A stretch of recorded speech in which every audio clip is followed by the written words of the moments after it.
What's going on, everybody? OGR back with another thing, and KB late as usual. Let me bring him in here. What's going on? He was in.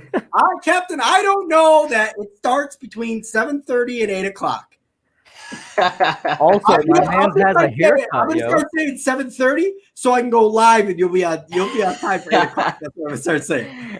But it's all good, my man. Harrison Jolly in the chat. What's going on? Look at his haircut, yo. Look at his side profile. He's looking fresh. Let's get the side profile. Turn your head, bro. Let's get the other side. Oh, you guys notice how he got rid of the Dez that was on one side and he got rid of the Dallas Star that was on the other side. Dallas, I had to completely reset. Yeah, I went through my Dallas phase. I'm just fine. Clocks is this potentially like actual information or just Clocks troll? No, I've heard this. OGR, dude, did you see ESPN? A lab in New Jersey gave 10 different NFL teams a false positive. Some teams are up to 12 players. According to the ESPN NFL, not one was COVID positive. Giants had 0. Isn't that illegal? Isn't that like heavily illegal? Yeah, I mean, hopefully there's no tampering, but I don't think the Giants would do that. I mean, even if you got COVID, you're only out for 2 weeks anyways. So yeah. I don't think there's any tampering there. I just think that there's a lot of false positives around the country in general when it comes to COVID. Just to dive into it, I've seen a nurse. She took 3 fresh swabs out of the package, sent it in. I think she was from Texas. They all came back positive for COVID-19. Fresh swabs out the package. So basically, came out the package, went into the test tube, and got sent to the lab. All positive. Well, because they're getting awarded for these hospitals that are getting awarded for positive tests. They're getting like $45,000 off of each positive test. Something like exactly. That. So, yeah, a little bit of sneaky stuff there. Yeah. Shout out to Afghanistan in the chat as well. What is going on, everybody? Thank you guys for joining in. Yes, I appreciate it. Afghanistan, what's going on? Kevin Cronin, what's going on? So, big news probably the last 2 or 3 days, and Bad Dog reported on it, and I didn't get a chance to do a video on this because I didn't want to waste the video before going live because I want to have fresh subjects with you guys. But Parcells had something nice to say about Joe Judge, basically telling him, hey, be your own man. Be your own man. So if that's the case, I've never really heard him say this to Pat Shurmur or Ben McAdoo. He probably talked about Coughlin a little bit because obviously Coughlin being – a coach for him when he was the Giants head coach. He was a wide receiver coach for the Giants for one of their Super Bowls. So I want to get each one of your thoughts on that as far as Parcells saying something about Joe Judge. Kid Blue, will start with you. I'll be honest with you. I didn't watch the full quote, but I don't know if that was a good thing because I know a lot of people are talking about how he's trying to be like Bill Belichick. So I don't know if he was trying to say, well, stop being like trying to be like Bill Belichick, but I don't know. I don't really know how to really take that, if it's necessarily a great thing or if he's just trying to say not to be like Bill Belichick. Yeah, I agree with Kid Blue here. When I saw the quote, I don't know how to interpret it either. I mean, this is the first time I actually heard somebody interpret it as a good thing and saying just be yourself. I interpreted it negatively, I guess, just because of the press that's been going on Joe Judge. In my video, when I talked about Shannon Sharp, I also talked about Ben Watson, who said there's only one Bill Belichick, don't copy him. And I'm just like, well, he's not, he's actually just being himself. He's taking from guys that he learned from. If he didn't take anything from Belichick, I'd be kind of worried because that means you went to learn under one of the greatest head coaches of all time, if not the greatest, and you took nothing away from it. So I would hope that it is the way you're interpreting it, OGR, and not the way that me and Kid Blue initially interpreted it. Which I don't. Well, he had some positive stuff to say besides that, but basically he was telling him to be himself. And okay. I don't take it as a thing like, oh, he's copying Bill Belichick or he's copying anybody else. I didn't interpret it that way. I mean, time, remains to be seen. All right, I gotta get this door real quick, guys. My family just loves to come in as soon as I start streams. It's all good. So I'll just say hi to a couple people in chat here. Metatrina, what's going on? Bobby Hill, Afghanistan, oh baby, yeah. Ramandre 81. I cannot speak tonight. Ligma, LOL, what's going on? Let's go. Sixers got swept. Yes, that is true. Sixers got swept. Down goes Frazier. Anyways, I'm so glad they got swept because I don't know. It just really irritated me being a Celtics fan, and I didn't really care where. I'm drawing a blank on a name. Real quick before you can see, I just want to say, yo, Ligma, I was watching that Mavs Clippers game from 3:30 all the way to 6 o'clock today, bro. Jesus Christ, that was probably the best playoff game I've seen in like 2-3 years, man. And Luka is like, he's in my opinion certified himself as a top 5 player in the NBA after that performance. Yeah, and so I didn't want Al Horford to go anywhere. I didn't want him to go anywhere near the Sixers. Sure enough, he goes to the Sixers. So I just love the fact that he went to the Sixers, and the team that he just came from, he got swept by. It just makes it feel good. That's very unfortunate. Very unfortunate. I mean, man got super overpaid too by the Sixers. Yeah, he's definitely overpaid, and he was better on the Celtics all year long. I said, that's the wrong system for you. You took the money. Huh? As a player, don't take the money. Go for the championship. You're more well respected. It's also partly because he was gonna regress because of age as well. Al Horford's getting up there in age. He's not the Hawks, Al Horford, and he's definitely not what he was with the Celtics.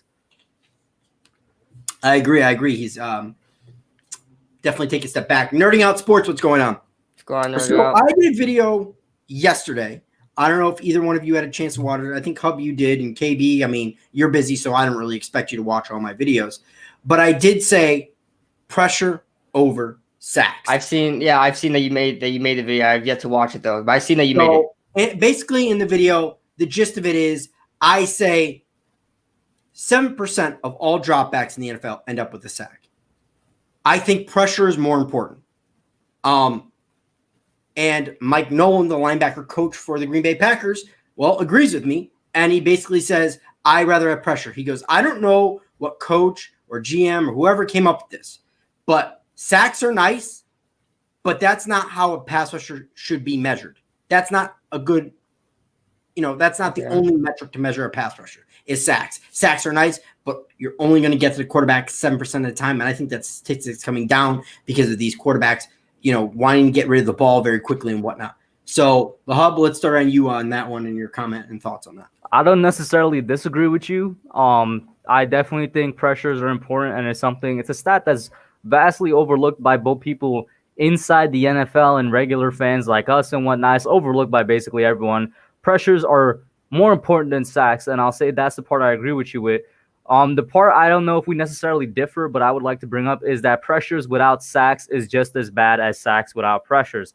If you're only doing one thing and you're just getting pressures, but you're never actually getting to the quarterback, you're never actually hitting them, and you're never actually instilling the fear that people love to talk about, that edge rusher should have on quarterbacks, then your pressures mean nothing. And that's what the Giants had last year. We had a lot of pressures without sacks. So I would say there's definitely a healthy balance between the two, but you need to have both of them. I completely love what Hub just said, that sacks without pressures is just like pressures without sacks. There has to be that perfect balance. I was just about to say that I agree with you to a certain extent, because if we follow that philosophy, through and through, that means Leonard Williams' contract is perfect. That means Olivier Vernon's contract was perfect. We all know we had issues with them, even though Olivier Vernon was grabbing up about 7 or 8 sacks a year and was still playing hurt. He was getting out tons of pressure. But he was being paid $17 million a year. Every time I look at a pass rusher, sure, I do look at the pressures, and I think it matters probably the most, because you want to have that consistent, sacks don't always happen. It's the pressures that really, can create sacks.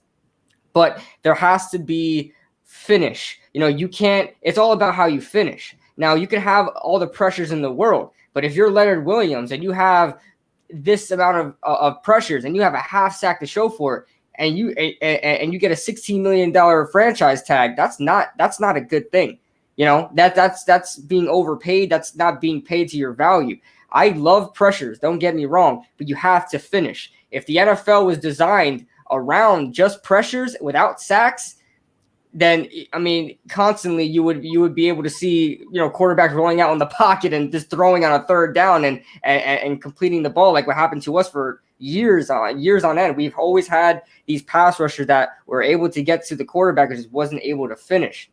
So, I thought you were finished. Continue. Yeah, I just my last point. I in my honest opinion, I think sacks are drive killers. I think it demoralizes teams sometimes. I think when a quarterback gets a nasty hit on them and they hit the ground hard, they got turf all over them, I think that shakes them up a little bit. That gets them worried. Like, damn, I hope he doesn't come around the edge again. And that's when the pressures take effect. After the sack happens, that's when the pressures take effect. Yes, but if I feel like a perfect example was Tony Romo. How many times were we so close to Tony Romo and he was able to throw the ball downfield and score a touchdown? Find Des Bryant. You want a perfect example, bro? Look at Dak Prescott game 1 last year. Man was sitting in the pocket, having a hot dog, having a whole barbecue with the amount of time he had because we were getting pressure, but we weren't actually finishing it.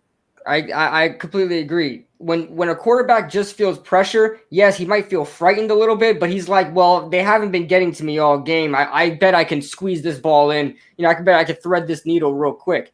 When you hit a quarterback, if you lay a boom on a quarterback, Tom Brady in the Super Bowl against the Giants both times was a complete representation of that. All right, he was constantly flustered, constantly thrown to the ground, and that's how we were able to win. So yes, the pressures were there, but we had to lay the boom on the quarterback. We have to be able to finish. Oh yeah, my bad. You're good. No, I'm done. I'm good. I'm done. I was just saying that's what I kind of think on that. I think I completely agree. Pressures, in all accounts, probably is worth more than sacks, but the sacks have to work together with the pressures. Mm-hmm. I just want to say real quick, shout out to Bradley and Dylan Renner in the chat, Big Blue Jabroni. And I wanted to answer Asia's question. Listen, man, Luka top 5 player, bro. This man really had 40-point triple-double on a bum ankle. This dude solidified himself tonight. And Clocks, the short answer is yes. I had to stay quiet that whole time, but yes, the short answer is yes.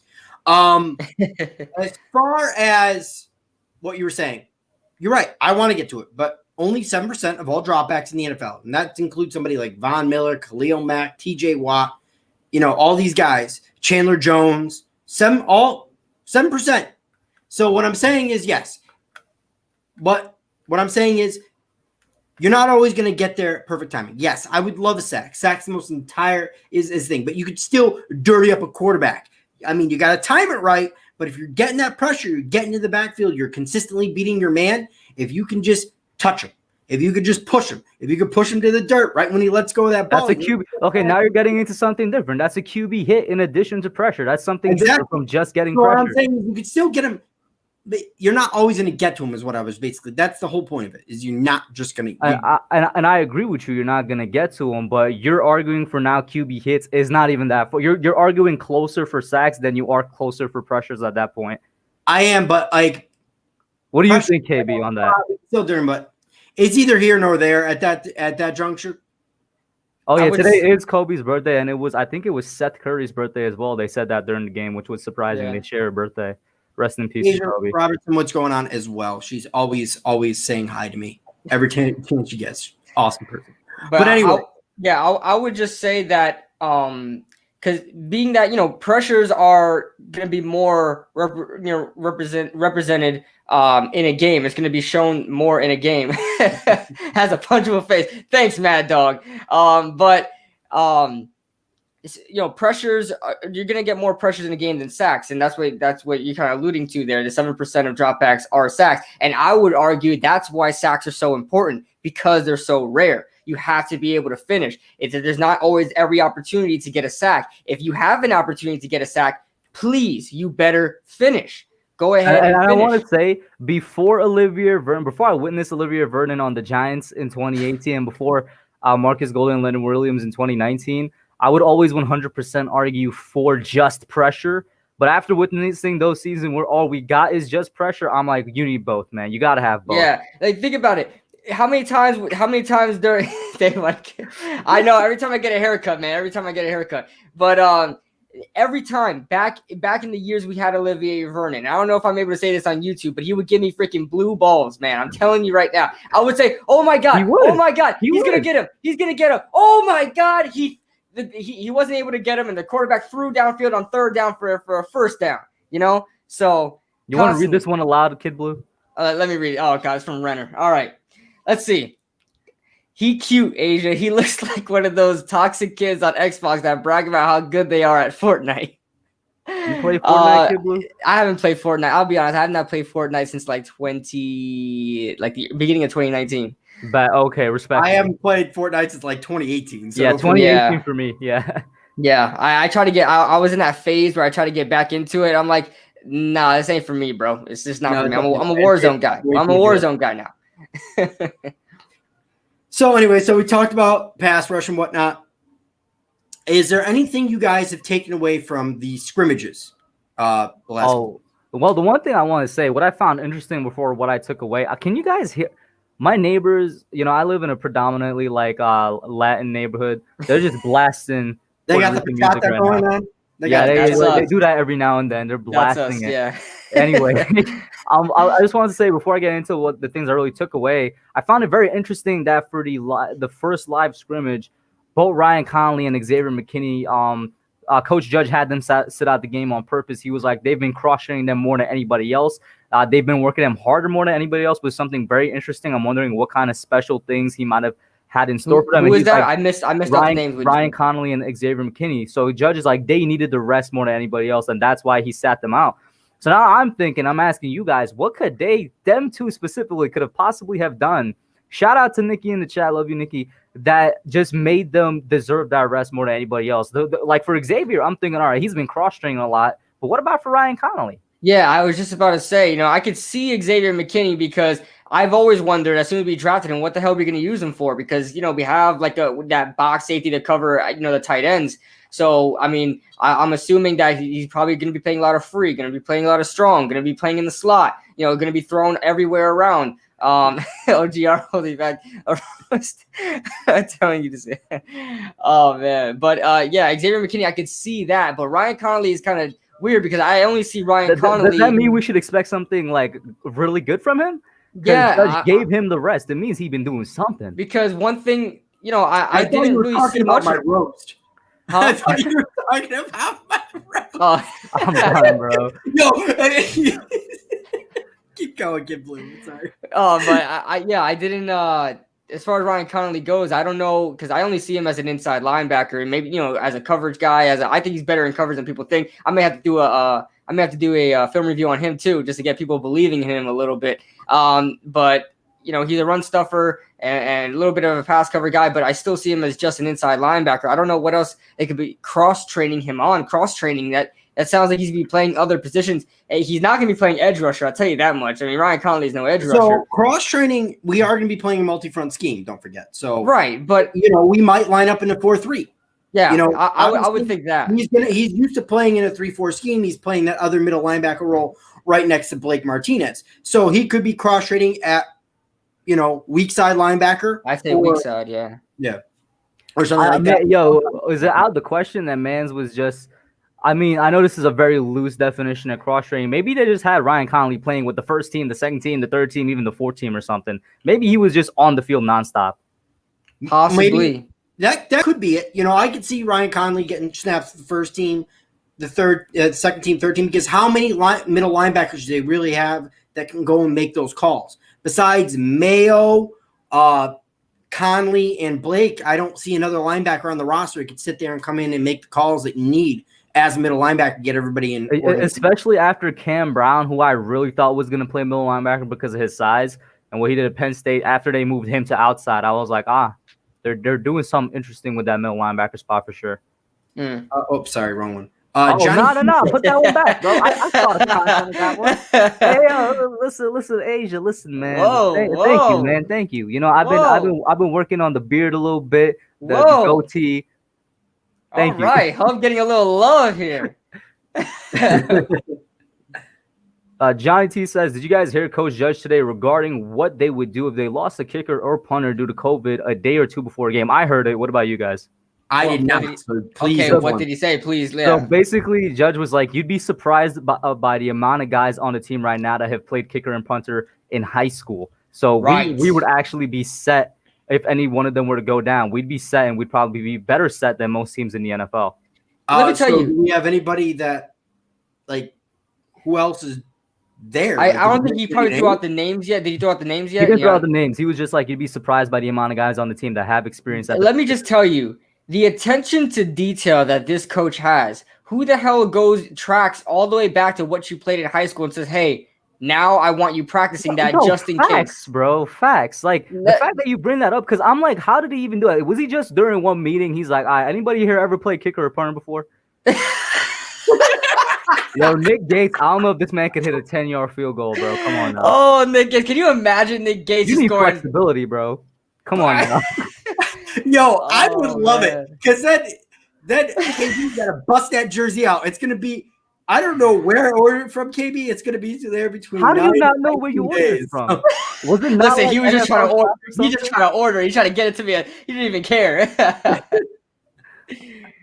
Oh, but let me tell you, man, that may not mean a lot because we may not see somebody else out there. But the fact that the preparation, like, who thinks that? Like, who sits there in their meeting room and says, "Hey guys, what do we do just in case our kicker or punter goes down?"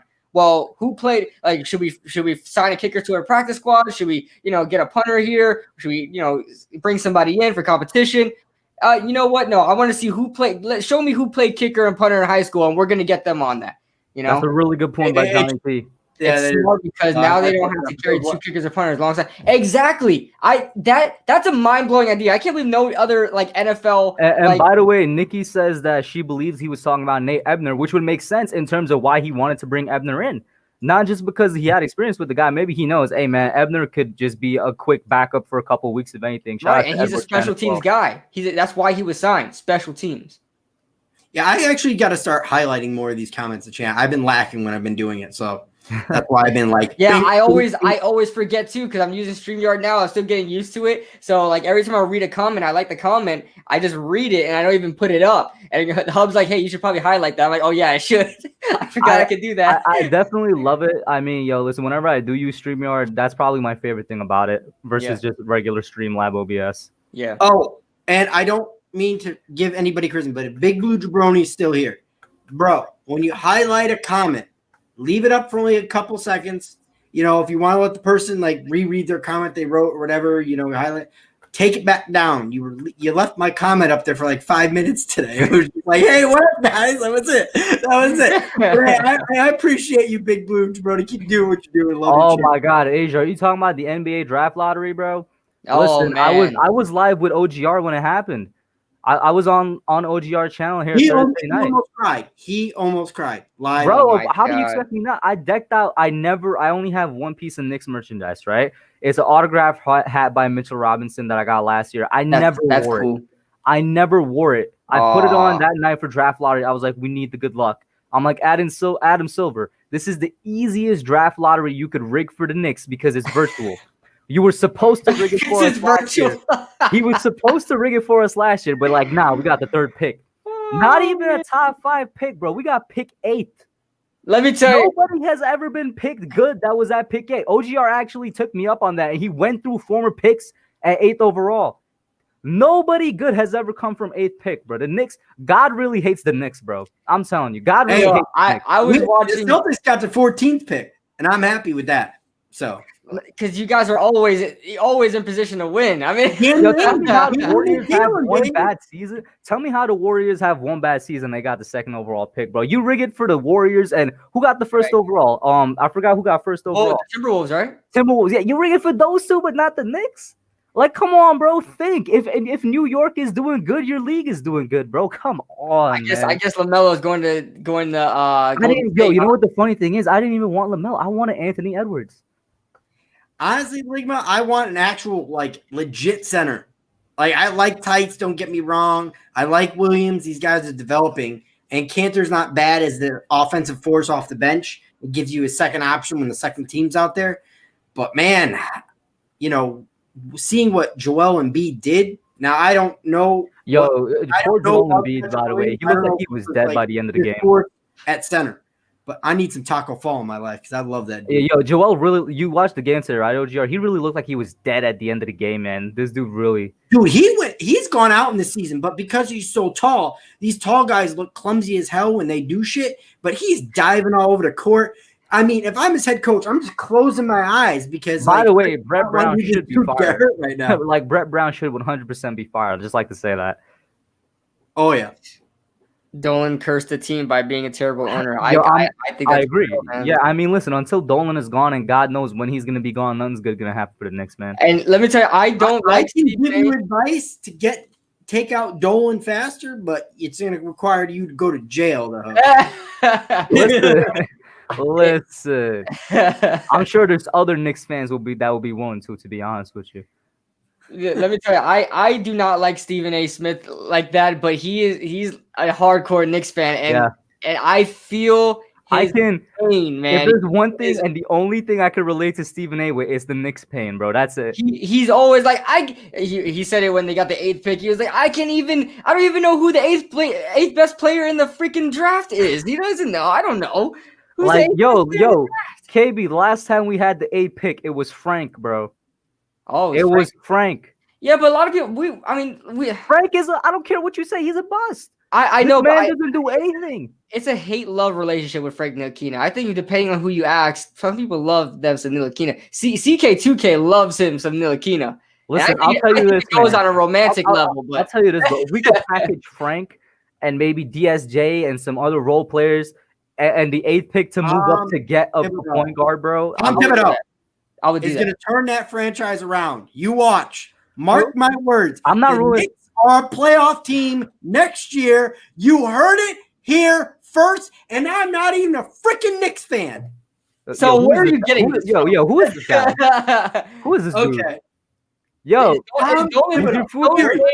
Dolan paying you to be the was your food poisoned, OGR? Are you good? Hey, unless this Poland Spring is vodka, I am perfectly fine. Listen, I think Dolan paid him. You know, it's funny because I made a tweet today. I was like, because I'm a big DC fan, and I finally saw the new Snyder Cut trailer, Batman trailer, and whatnot. I was like, yo, we're suffering through 2020 for the greatness of 2021. I put hashtag the Batman, hashtag Snyder Cut, hashtag Halo Infinite because it got delayed. Then I was like, hashtag Giants in Super Bowl 56. I almost put hashtag Knicks in the playoffs. But I don't know, man. Maybe you might be right. Speak into an existence, man. It's not going to happen. If you do it now, it's too late. OGR is on Dolan's payroll. I would have ruled it out after what he just said. Thank you, Asia. I appreciate you. But she said it sarcastically, as her next comment says. She said, "Yeah, congrats sarcastically." I don't care. I do not care. Thank you. Yeah, I'll tell you this though, man. I'm not surprised by Jason Tatum breaking out like that, but Jaylen Brown had a better series than I thought he would. He's definitely. I didn't expect him to come out like that. I'll tell you that. I think Celtics hit on both those guys. It's a young core. Now we just need that third player like Gordon Hayward to step in. I think your third player is Kemba. Kemba had a really good game, didn't he? Well, no, Kemba can be, but yeah, having 4 dynamic scorers that you can leave in if they have the hot hand, play with the second team, whatever it may be. Believe me, we're still missing Gordon Hayward because he's not a bad defender. He's a two-way player. I mean, wait, OG, I think 3 is good enough. I'm gonna be honest with you. What team has 4 dependable scorers? See, here's the thing. The Celtics might not have the best 1 or 2 on the court when they play, but I always tell people their 3 through 12 is some of the best in the NBA. I mean, that's what they're always been known for like what the past 3-4 years, their depth, basically. Yeah, and we have guys that can play. And we can be honest with you, hang with pretty much anybody. I mean, I don't know if you could hang with if you say the Lakers, I'm coming through the screen. Nah, the Mavs. You probably can't hang with the Lakers, but I'm gonna put forward the Mavs, especially after today. Okay, stop getting on the Luka Doncic hype train. Come on, bro. I've been on the hype train, bro. Choo choo. I've been on this hype train, bro. But now the only reason I'm so in for the You're Mavs hyping Luka Doncic like I hyped the Knicks, bro.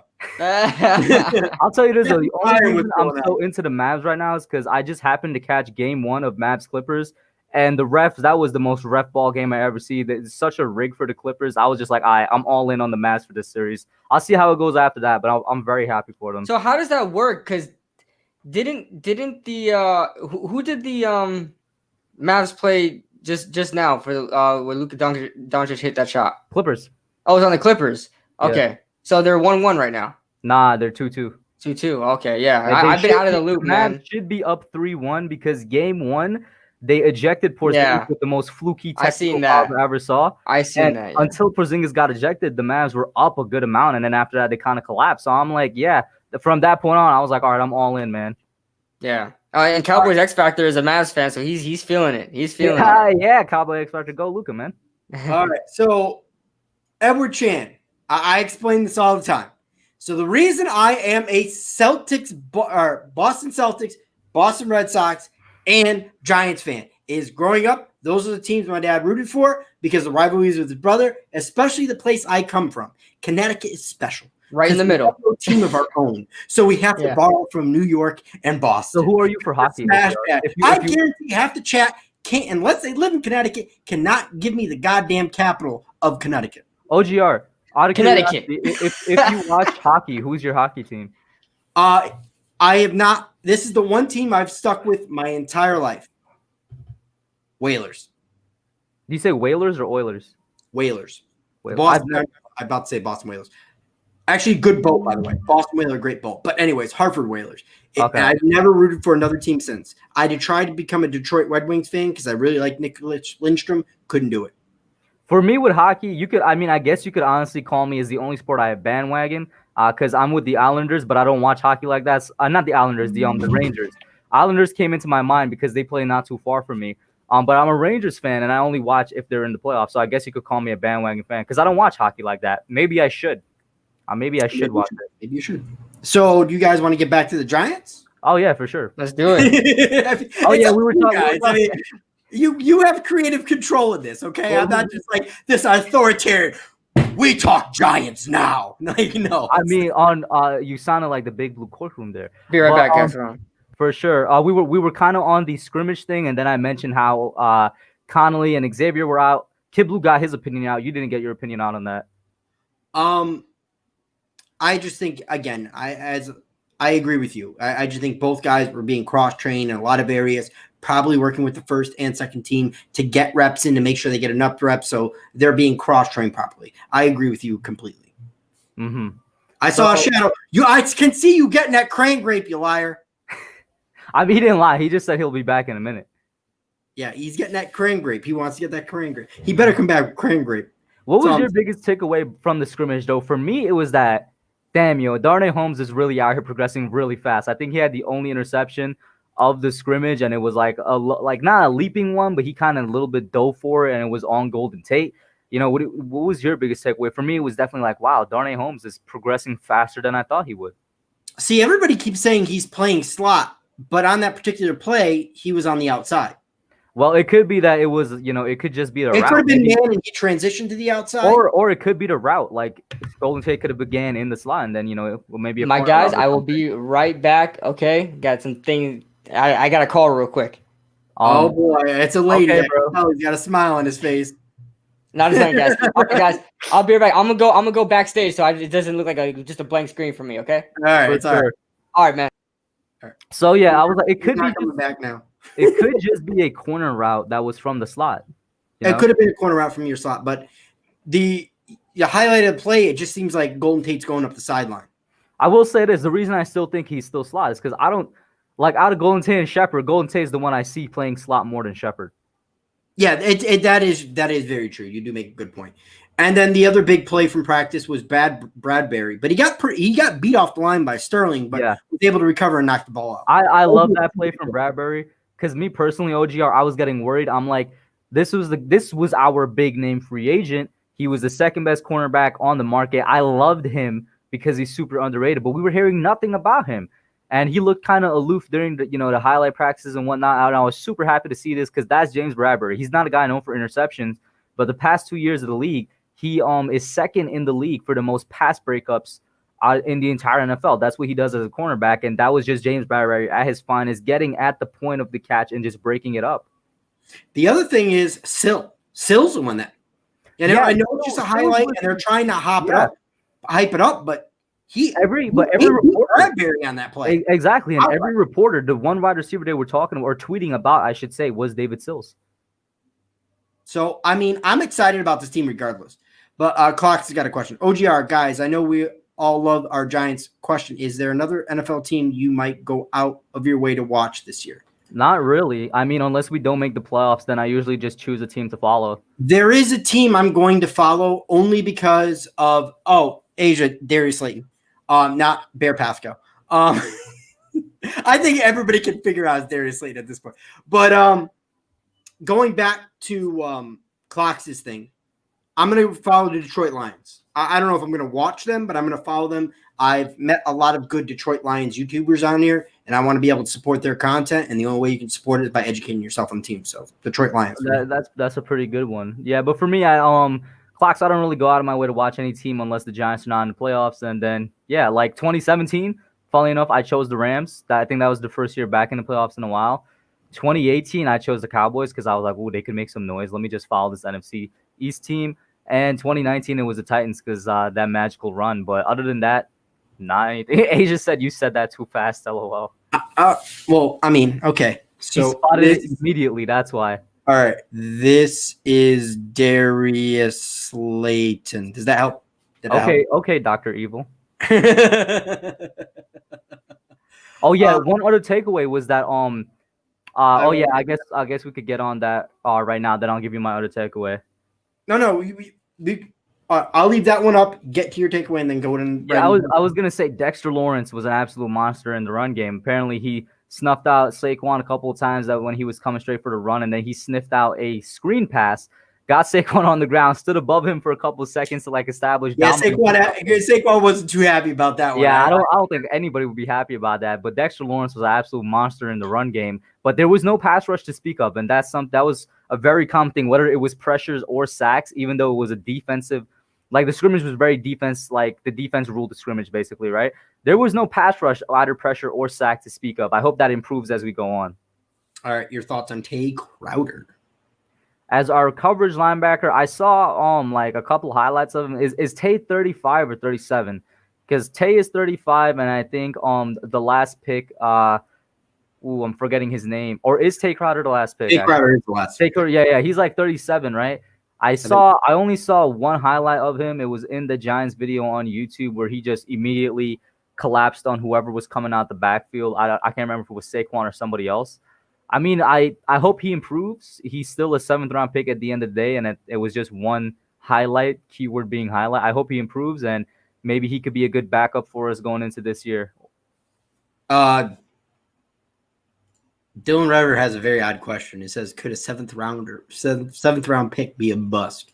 I want to say that's directly responding to Tay Crowder as a 7th round pick. I mean, but because you don't have high expectations for 7th round picks. I mean, like, honestly, the label bust, I think, doesn't it drop? What round for you does the label bust just drop off? I think for me, it's like after the 3rd round. After the 4th. I expect the 4th rounders to come in and be day one special teamers, if not pushing for that starting spot. Well, our 4th round pick is definitely pushing for that. Is definitely going to get that starting spot in Holmes. Yeah. How come you didn't invite the Hub last year to the Giants meetup? I did not know who the Hub was at the time. Yeah, I didn't know it. I did not know any of them either. That is personally, of course, I watched them, but yeah, that's it. No hard feelings there. There's no type of thing there. And next year he'll definitely be invited.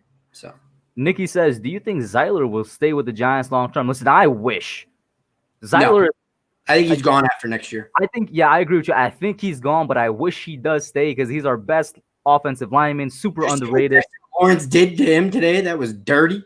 I didn't see it. No, what happened? Yeah, so they were on a 1-on-1 drill, and Big Deck started driving him back. So Zeitler attempted to anchor himself real quick. He like dropped down. Fucking Dexter Lawrence just swatted him down, basically pushed him, and went. I mean, Dex is a strong dude, man. He was just like he moved his hands real quick, got his momentum to fall to the ground. He didn't push him like all the way down, but it was pretty cool.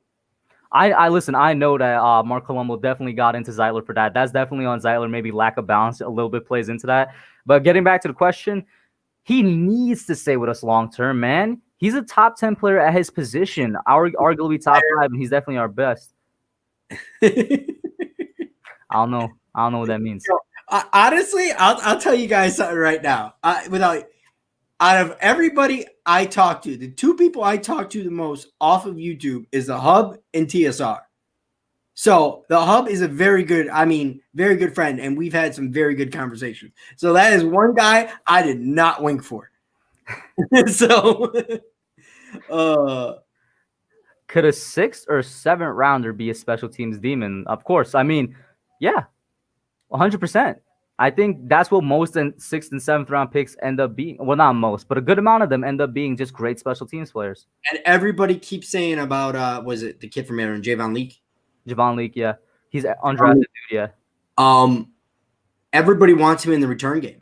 And he's gotta beat out Coleman. Javon Leake, I think he's definitely going to make an impact on special teams because of what happened with Cody Core. And then also, he, out of all the running backs, according to Joe Judge, was the one that had the best running back day. There's 3 jerk-offs. I'll add him, but I should add him back. But he had to take a phone call. Yeah. What's up, PTA? Kid Blue was in here as well. He's taking a phone call, apparently.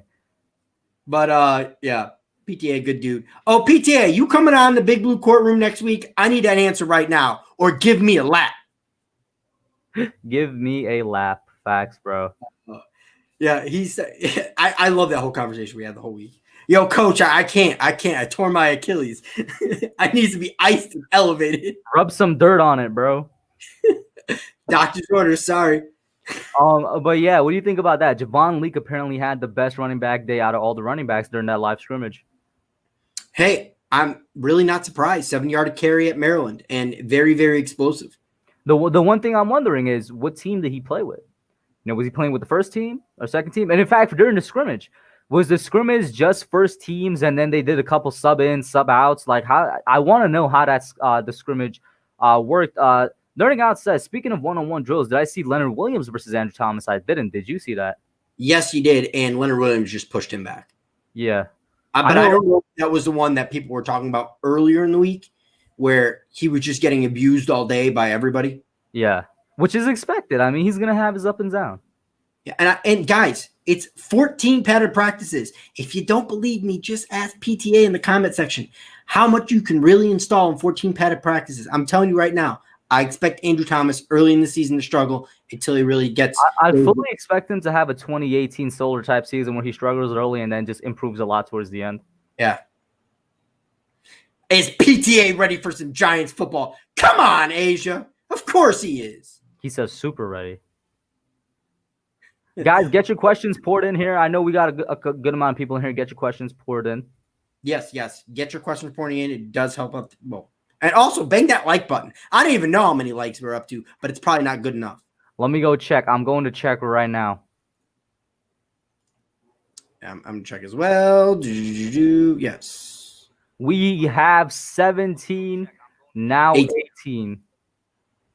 So that's actually matching up with the amount of people we have in there. So good job, guys. So, all right, Nerding Out Sports has something here. He says, Thomas actually adjusted well toward the end of the drill. A good sign, in my opinion. Hey, small improvements, small incremental improvements. That's I'm all about. Exactly. I mean, because that's really way. And I mean, there's really no better teacher than Mark Colombo, I believe. I think he's actually one of the best offensive line head coaches in all the NFL. Nah, so. he's the best, bro, in my opinion. I think he's the best, and I think that's which I'm shocked that the Cowboys didn't keep him. I really do feel blessed for having him come over. I definitely think that has to be. He has to just have a really strong relationship with Jason Garrett for that.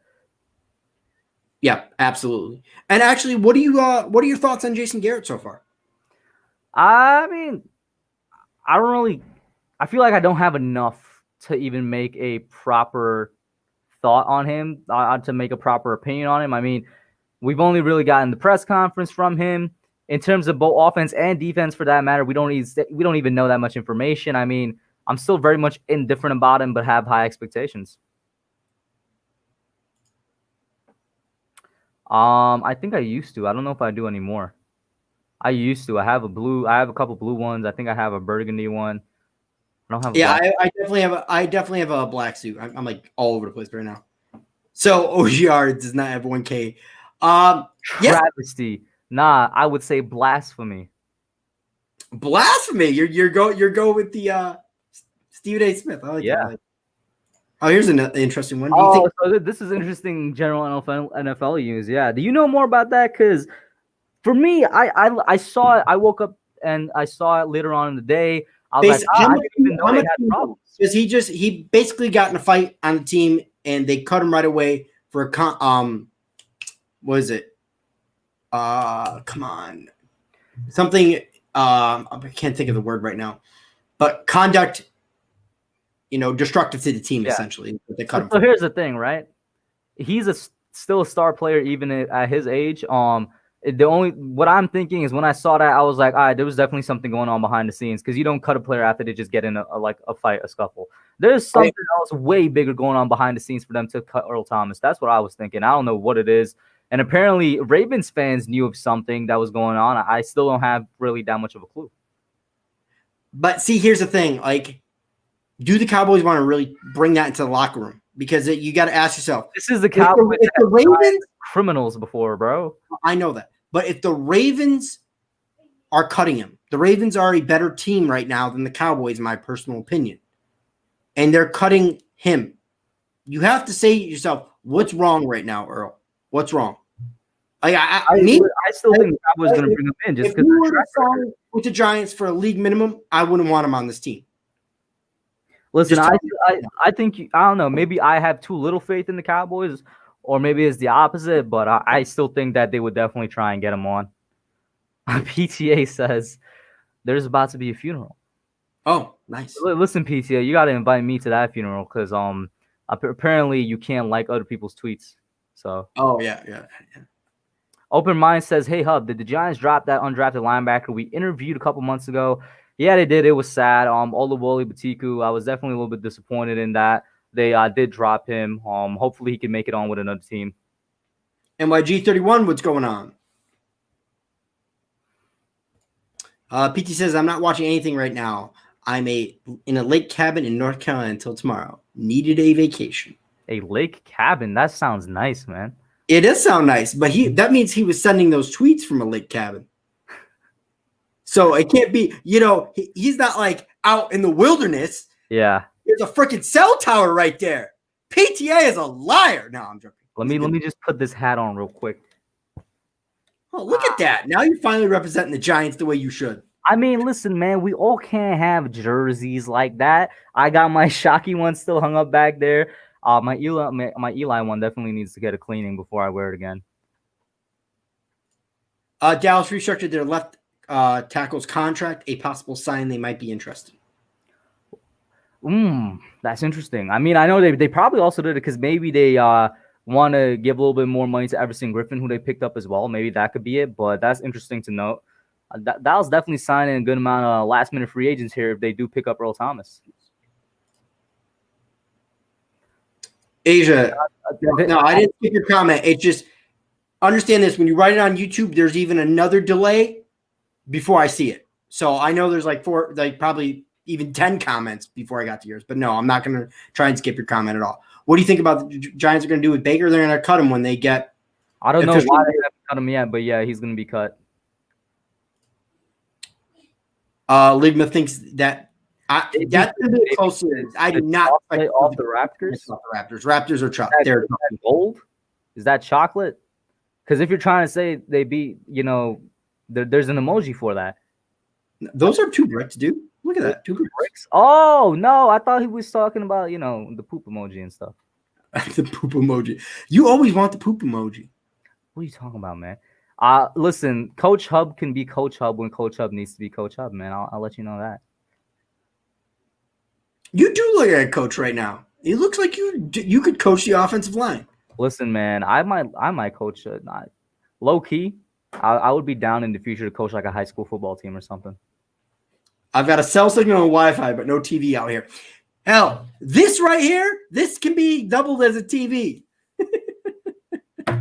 So please, you got a TV. It's on a 5x5 screen. Unless you're who's that tall dude from the Dallas Mavericks? Boban? Yeah. Yeah. And then Taco. How tall is Taco Fall? Is Taco Fall taller than Boban? He's taller than Boban, but I think Boban's got bigger hands. Did you see Boban? He uses a fucking iPad as a cell phone. Yeah. Yeah. This Taco probably does the same thing. OGR, notice every team that signs 2 superstars players, it's because their fans are bandwagon to other teams, so they need the win ASAP. I don't know. To me, Oh, I don't know.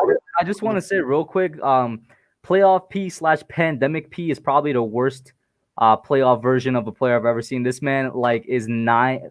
Yo, have you seen his stats in the playoffs so far? Paul George, he gave himself the nickname playoff play, and now everybody's clowning him on Twitter because he's had the absolute worst performance of the Clippers by far. Jesus Christ, this man is.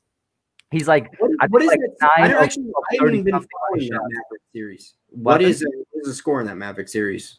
Who's up? Who's up? It's tied 2-2. All right, so that's gonna go to 7 games, no doubt in my mind. Yeah. What kind of name is Taco Falls? I just had a taco salad. Yo, I'll tell you this, man.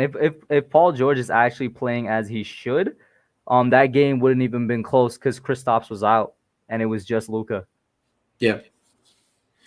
So, any other Giants-related questions that you can think of off the top of your head?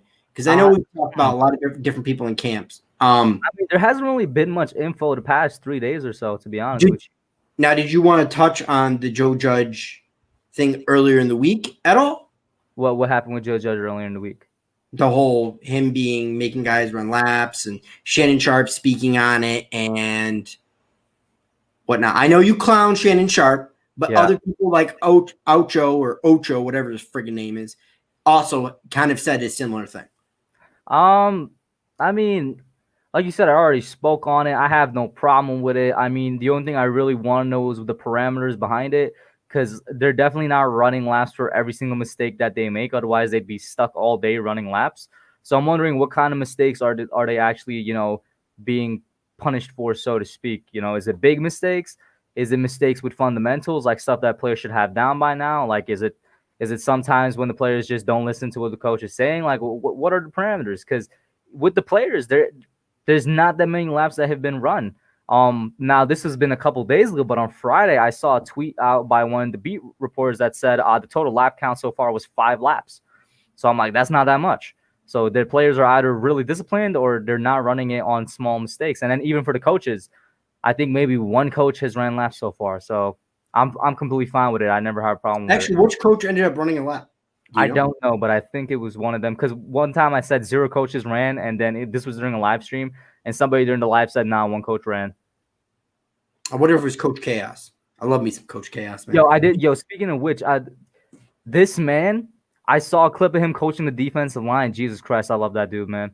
Oh my God. He actually got in there and did the drill himself. And his coaching voice is much different from his speaking voice. Like when he switched to his coaching voice as he's yelling, he's like, eyes, eyes, eyes, eyes. I'm like, is that him talking? It sounds like somebody else. It just says, we need to win games to shut Stephen A up. Oh, absolutely. Hell yeah. I bet, you know what that is? Winning solves everything. And I've said that for quite a while now. And I said that for Carson Wentz. Yeah. He said the Giants. I don't know if he said that, but I saw ESPN tweeting out that the Giants are going 2-14. And I retweeted. I was like, man, you know what? Forget this, bro. I've been mad conservative. Oh, no, that was that little weasel Nick Wright. What did he say? He's on FS1. No, he's the one that said the Giants are going to go 2-14. Okay, but listen, man. When I saw because the ESPN tweeted out their record predictions, and they also had the Giants at 2-14. So I was like, all right, forget this, bro. I've been conservative all the time. You know what? The Giants are going 10-6 for making the playoffs because everything on Twitter is saying 2-14. Yeah, people don't know what they're talking about. I'm sorry, I don't think we're that bad. Really don't. 2-14. For us to go 2-14, Daniel Jones would have to have a real stinker. The defense would have to be equally as bad as we think it would need to be. We'd need to have some real disconnect in the locker room. Joe Judge would have to lose the team. Bad teams, even bad teams in the NFL, don't go 2-14. Everybody, the Miami Dolphins had no business winning as many games as they did last year, and they did. Mm-hmm. And it doesn't get much of a worse roster than the Miami Dolphins, and they still won, 5 games? That was really good coaching, too. So, at the end of the day, bad teams that go 1-15, 0-16, 2-14, there is something wrong in your locker room. What happened to Giants in 2017 was because of locker room issues. That's what it can do because guys check out and they don't give it their all on Sunday. This coaching staff will not let this happen to this team. Mm-hmm. I fully expect that. And I mean, Nerding Out Sports kind of, he made the comment before we actually got into that, but he says, Giants needed a coach like Judge, too many years of being trash. A lot of people, when I talked about my Joe Judge, because I kind of fence rode on my original video, and I've kind of switched since then and made a little bit stronger of an opinion on it. But a lot of guys in the comment section that saw my fence riding were like, listen, no, OGR, we haven't been disciplined for at least 7 or 8 years. Even at the end of Coughlin, we weren't disciplined. Yeah, I agree with that. After the second Super Bowl, basically. This is what our team is built off of. And, Parcells and Coughlin early years definitely showed that. Mm-hmm. I got a question. Let's do this one first. What record do the Giants need to be for the Gettleman to survive? Listen, Gettleman should survive another year if we actually go 2-14, in my opinion. But I guess in terms of ownership, because me and OGR both agree ownership is not exactly in the best position right now, it would probably need to be like somewhere 6 or above wins. Honestly, I'm thinking it might have to be. Now that I reflect on John Mayer's comments, man, I think 6 for me and you, 6 or 7 is fine. That's competitive. You're surviving to the end of the year. Keep in mind though, they're like, they might be stupid, but they're not that stupid. I think they'll definitely take in mind, with COVID and lack of practices and whatnot. Dude, I don't know. I just really, dude, I do not think I don't think highly of John Mayer and Steve Tisch right now until they prove me wrong. So what are you saying? It might need to be 500. Yeah, I'm thinking he's gonna have to get closer to 500. He's gonna have to be either 8-8 or 9-7, and on the brink of making the playoffs, if not making the playoffs. Listen, it should be no wins at all because he should stay on no matter what. But I'm wishing it's gonna be 6 and then he'll be safe. Because right now, here's the problem: you, me, and not everybody in the chat. Because I think largely a lot of people agree with what we're saying in chat. We're in the minority, including the chat, the people that agree with this statement I'm about to make. We're in the minority of Giants fans. I believe there's more Giants fans that are dissatisfied with Dave Gettleman. Yeah, for whatever reason. I agree with you. For whatever reason, they are. Like, all you need to do is go on Giants social media, whether it's Twitter, the Facebook page or Instagram, and you'll see it. And maybe that's just the impatience of New York and the New York area kind of weighing on the team. But you can't fall into the trap, because that's the one thing I've always loved about Wellington Mayer. Mm-hmm. Despite what the media says, despite what the beat writers say, he did his own thing. He stayed patient and he trusted the guys that he hired to do the job.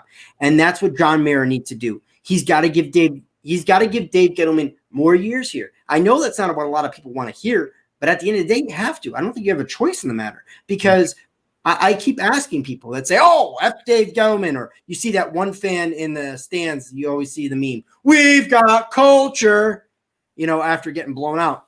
But it's just like, well, okay, who are you bringing in as the next GM? And I hear people like, Riddick or this guy. Who wants to come to this job? I mean, any job. If you are going to be a manager, I don't know, of a Fortune 500 company, mm-hmm. and you were a really good manager, or sought after, okay? You're going to go to that Fortune 500 company that has fired a multitude of managers in the last 3 or 4 years? Or are you going to go to the one that says, hey, we're going to give this guy a shot, come in here and see what he's got to do? Mm-hmm. You're going to go to the one that gives it, and it's the same thing in sports. Like, you can't just hire and fire. It just doesn't work. You've seen that throughout the league. And I just think that if you wanted to get rid of Dave Gettleman, your opportunity was last year. You decided to stick with him for whatever reason. That's on you. Mm-hmm. I agree with you. The question that I had was, this was something that I brought up a couple streams ago, but I think it would definitely be a question that we're going to have until it actually happens. I mean, would they need to pick captains soon, right? And who do you think is making the cut on both sides of the ball? You think Jones is going to be picked by default because of, him being a quarterback and because he did make some very leadership type moves this offseason? Or is it going to be somebody else? And on the defensive side, it's a lot more of a toss-up. What are you thinking? We have a question to get to in chat. But for me, I think it's going to be Jones by default. I think it's going to be Saquon by default, and then somebody on the offensive line like Will Hernandez, or Kevin Zeitler, and then I think you're probably going to have like 3 captains on both sides, or maybe 5 total or whatever. And then on the defensive side, I think you're going to be Blake Martinez by default, and then probably somebody in the secondary like Bradbury, be my guess. All right. For me, I want to say. I think Saquon's gonna get it. I think Zeitler might get it. It's honestly, I don't know if Jones gets it yet, and I still don't know if he deserves it yet. He might need to do another year for me to prove to me that he deserves it. That's just me. So it might go to somebody like Sterling Shepard or Golden Tate. Defensive side of the ball, I think Dalvin Tomlinson might get it. Although it doesn't necessarily go to just a good player, they have to be a good leader as well. I don't know. I'm not saying that Dalvin Thompson's a bad guy, but I don't know if he's a good leader. Maybe it goes to somebody like Marcus Golden or something. Who knows? I definitely think Jabril Peppers is going to get it because he's been the most verbal giant out of anybody, and he definitely seems like he could fit that role well. And then maybe it would be a toss-up between the 2 new guys in Bradbury and Martinez. Yes. Calvin says, which NFL 2019 NFL coach is best positioned for a turnaround? Well, obviously this season. Also, which NFL coach will fall short of expectations in 2020? Thanks, guys. Which one is poised for a turnaround? I'm going to go with the Atlanta Falcons. I think they're more talented. So I'm going to say it. And then as far as a coach that's poised for like a downfall. Not a downfall, just falling short of expectations. Falling short of expectations. I think that's an easy one to answer because everybody has way too high expectations for the Bucs right now. I'm going to go Bucs. Yeah, I'll go with the Bucs as well. But in terms of turnaround, you took my answer. I was going to say Falcons, so maybe I'll go with somebody like the Broncos or something. It's not exactly like they had a terrible season last year, but it was not a winning season, so I do think that they're going to have a winning season this year. Brian Flores is a good one by Ligma. Brian Flores for the Dolphins. They're set to potentially have a turnaround season. I don't know if it's actually going to happen, but it's definitely within the years. A good one for the Vikings. Yeah. What are the expectations for the Vikings right now, if we're going to be honest? Are people expecting? A lot of Vikings fans probably think they should win the NFC North. That's I mean, they did last year, so we're close to it. So okay. Win the NFC North. That's a division that I don't know about. I don't know how it would. It right now it's between Minnesota and whatchamacallit? Minnesota and Green Bay. Okay. I got a question for you. There's 2 guys on the team last year that had great rookie years, had definitely sophomore slumps. I think that in their sophomore year, they relied a little too much on their talent and they didn't really try to refine their technical ability, but that could be changed this year with the coaching staff. Will Hernandez and Lorenzo Carter, what are you expecting from them? Repeat that again because my wife literally walked in when you were saying that, so I didn't. I was saying, so there's 2 guys on the team that had great rookie years, sophomore slumps. They relied too much on their raw talent and physical ability last year and didn't try to really refine their game, but I think that's going to be changed because of our new coaching staff. Will Hernandez and Lorenzo Carter, what are you expecting from them this year? I'm not sure about Lorenzo Carter. Like, he's got a lot to prove to me. As far as Will Hernandez working with a guy like Mark Colombo, absolutely. And if he doesn't, I'm really nervous about Will Hernandez going forward. So, like, Will Hernandez got zero excuse. Lorenzo's got to prove me something. Because a lot of people say, oh, he's got the talent, he's got this, he's got that. It's put up or shut up for Lorenzo.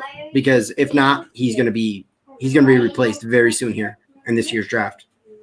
Okay. Asia says, would you want a Super Bowl New York series, a Subway series, or a New York Stanley Cup series? That's an interesting one. Why can't we have all 3? I would love to have all 3. I want a bowl series out of all of them. Yeah, but if I had to choose, it will be Super Bowl New York series because that means the Giants are going to be in it very soon. My man, I don't think Kid Blue's coming back. So, do you kind of want to end it here? Yeah, sure. I got no problem with that. I mean, we'll take the last couple questions here. Joel Yato says, I need to give the Giants 15. Huh? We'll go to 15 will be good. 9:15 will be good. Okay. Joel Yato says, need to give the Giants strength and conditioning coaches a holler. Guys are looking good with the restrictions in play. Yeah, I mean, we have our strength and conditioning coach in himself is a pretty buff dude. I don't know if you guys ever saw pictures of him, but I commented on this when the guys first got to like Quest Diagnostic Training Center. Everybody in the Giants just looked ripped, bro. Every single person, down to the offensive lineman, looked like they've been stuck in the gym 24/7 for the entirety of quarantine. Yeah, I agree, and I second that totally. They've done a very good job, and guys have taken it upon themselves, like Daniel Jones, to improve their own workout and take everything seriously during COVID-19. I think the Giants, I mean, I can't speak for all the teams in the NFL. I think right now, as far as conditioning wise, I think the Giants are ahead of the NFL. I think they are. They just look way too good physically. Now, is that going to hold up game time? I don't know. Hopefully. I mean, hopefully it holds up when it comes to injuries and whatnot. We don't want anything else like Cody Core, which, I mean, to be honest, I won't be surprised if we got more guys going out like Cody Core because of the situation right now. Honestly, I'm surprised we don't have more injuries. Now, that's what I'm saying. Knock on wood. I wouldn't be surprised if it turns out more there is like that. Look, we got one about Tatum, it looks like. Yes. Diggy 546. Another Giants YouTuber. Go check him out. He says a lot of free time during quarantine to put on weight. Shout out to Diggy. Very true. That is very true. OGR, Tatum is a big time loss, like to the Bucks in the Eastern Conference Finals, to be a top 10 player to get better. He's already suffered that. Really? Getting When? blown out by the Bucks last year. Nah, but that was in conference finals. I get what he's saying. Like, I don't even think Tatum's a top 10 player yet, but he's well on his way to being that. But I kind of get what he's saying. Like, every player has kind of faced that. That is not even top 10, but every great player has faced that adversity in the conference finals where they could never make it to the NBA finals or even in the NBA finals itself. And then they come back the next year just better than ever. I mean, I think he's already suffered it by getting blown out by the Bucks. The Celtics as a whole should have performed better against the Bucks than they did last year. And they should have made that series a lot closer, I think. So I think he's already gone through that personally. Okay. All right. So who will be our best pass rusher this year? As I'm waiting for another question. Other than Marcus Golden, because I think we would both agree it would be Marcus Golden. I'm gonna say Leonard Williams. I think this man needs to have a great year. And with pass rusher, I'm not talking sacks. Going back to like our very first thing I talked about, I think he's gonna have a good balance of pressure and sacks. I think he's just gonna get to the quarterback, and he needs to get to the quarterback. He's already playing on a way too high of a contract, even though it's the franchise tag. I'm saying Leonard Williams because I need it to be Leonard Williams. I think there's going to be a lot of butthurt players next year when that cap falls. I really do. I don't think I think the players are all about now. Man, a lot of these guys that are expecting to get $20 million, there's going to be a lot of late signings next year. Mark my words. Like, I think next year, free agency, like you have that big like rush of guys getting signed. I think it's going to be slower. It's just slower pace in my opinion. I just see so many players being disgruntled because teams are going to be like 2, 3, 4, 5 million below what their expectations are. Personally, I don't know if you feel the same way, but that's one trend I expect to happen. Exactly. Listen here, thinking with your phallic organ, you can leave then. Very simple. You turn in, you don't like it, turn out. Simple as that, bro. Giants will have a top 10 defense this season. Listen, Ligma, no. But they will have an average defense this year, which, considering how bad the defense was the past 3 years, I think is going to be a massive improvement. That was one of my expectations for this year. We're going to have an average defense, and that's going to be really good compared to what we had the past couple of years. I'll add a couple moderators real quick. Bam. Mods take care of it. And let's go to like people. I love people like that because you know what? If you're so good and you think you're so entertaining, why don't you get up here and do it? It's like, you know what? It's like, you sit there and keep your energy up for an hour and 15 minutes and try and be as entertaining as possible. And especially when you have somebody like Kid Blue, who obviously has some obvious issues that he needs to take care of, had to step away from stream. At the end of the day, we're people first before we're YouTubers. So, hey, if you want to come in here and troll, go right ahead. I don't give a shit. Mm-hmm.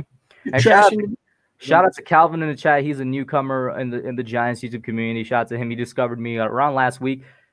What he's saying is straight facts. This is what I've been preaching for a couple months now. He says, unfortunately, thinking many teams might incur injuries this year. Sure hope not, but lack of physical training makes me worry.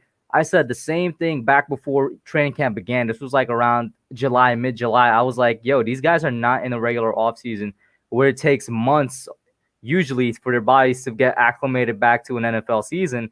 Everything's happening way too fast now. They're not doing it in months like it's supposed to be done because it's the human body. They're not robots. They can't just be switched on and off. And with the short amount of time that they have, they're doing it within 1 month. Not nearly enough. Their muscles aren't going to be trained as well as it should be to get back to NFL action. And if it is, it's going to be done too fast and there's going to be consequences. So I think injuries around the league this year is definitely going to be up, at least the amount that's going to happen. And yeah, I concur with that. I do concur, but I do like the fact that there was a little bit of a ramp up period, jog throughs and whatnot, and not just like starting to smack pads. You know, these guys do need a little time, and they gave them as much time as they possibly could before they really needed to get those padded practices in, because that's where these guys are really going to get their training in. Exactly. Nerdigon says that's been happening in baseball too, at least with the Yankees. So, I mean, there you go. It's already happening in other sports. Even though baseball, I'm not sure what their retraining process was or how long it took. And you're welcome, Nerding Out Sports. I mean, I give it to people that have been here also. You know, sometimes the people I've given mods to, you know, I usually give it to fellow YouTubers, guys that I know come in here and contribute in the actual comment, you know, leave actual like good comments and whatnot, and try to carry the conversation and see what's going on, see what our opinions are, you know, comment on your opinion. So yeah, that's what I try to do. I mean, I don't know if I'm successful in it, but you're welcome. I just don't want to go crazy with the mods because then you really can get in trouble. And we've seen that with Yep. We've definitely seen that with other channels. Asia also says TY, and I'm guessing Ligma as well. Yes, you're welcome. Ligma does say the Giants are going 10-6. I said that as a joke on Twitter because I was tired of just seeing everybody saying 2-14. I realistically think the Giants are a 6-8 win team. Listen, man, it's really hard to get a winning season with this team and with this schedule, but I definitely think we're going to be better than we were last year. But in the division, though, and I think I said this when I was on your stream on Thursday, OJR, man, in the division, bro, we're probably going to go 3-3 or 4-2, which is going to be really good. So what you're saying is sweeping the football team. Yeah, and we're definitely beating the Eagles this year. We might beat the Cowboys. I don't know about the Cowboys.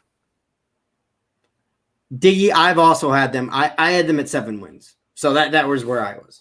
Yeah, my official prediction vid, which I might have to make a new one considering the season's going to roll around. I made that one back in June or May.